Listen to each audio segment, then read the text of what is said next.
অভিষেক বন্দ্যোপাধ্যায় মহেশতলার উদ্যোগে শুভ মহালয়ার দিনে পৌরপিতা গোপাল সাহার ব্যবস্থাপনায় বাটা গঙ্গাঘাট নুঙ্গি শ্মশানকালী মন্দিরের নিকট তর্পণ করতে আসা সকল পুণ্যার্থীদের জন্য প্রসাদ বিতরণ করা হয়। হাজার হাজার মানুষ এই প্রসাদ গ্রহণ করেন। গঙ্গার ঘাটে মানুষের ঢল ছিল জনজোয়ারে পরিপূর্ণ। পৌরপিতা গোপাল সাহার সুচারু উপস্থিতিতে এই প্রসাদ বিতরণ অনুষ্ঠানে এসে খুশি সকল পুণ্যার্থীরা। উপস্থিত ছিল অন্যান্য ওয়ার্ডের পৌর প্রতিনিধিগণ সহ অন্যান্য বিশিষ্টজনেরা।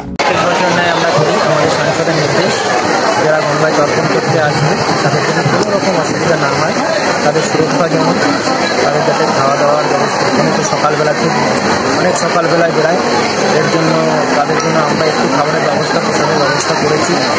এছাড়া আজকে বহু মানুষের সমাগম হয়েছে, প্রত্যেকবারের থেকে এবার ভিড় আরও বেশি হয়েছে, আপনারা দেখতেই পাচ্ছেন। সেটা আমাদের সংসদের নির্দেশ, মানুষের পাশে থাকতে অনেক সমাগম আছে। মোটামুটি কত মানুষের আগমন হয়েছে আজকে?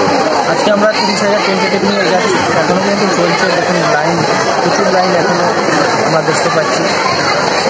ভোর 3:30 থেকে প্রায় শুরু হয়ে গেছে, প্রায় 8:30 বাজে চলছে।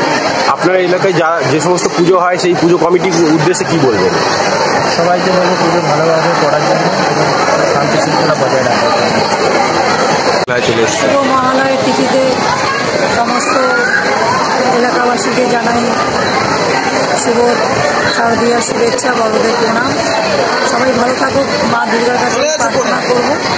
আর প্রত্যেক বছরের ন্যায় মহালয়ের পুণ্যতিথিতে আমাদের যে গঙ্গার ধারে যে তর্পণ অনুষ্ঠান হয়, তার সাথে সাথে আমাদের গোপাল সাহার তত্ত্বাবধানে আমাদের এখানে প্রসাদ বিতরণ থেকে শুরু করে বিভিন্ন মানুষকে আমরা এখানে সমবেত করা হয়।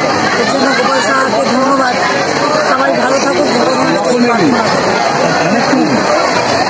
ব্যুরো রিপোর্ট, প্রিয় চিত্র সাথী নিউজ, মহেশতলা, দক্ষিণ 24 পরগনা।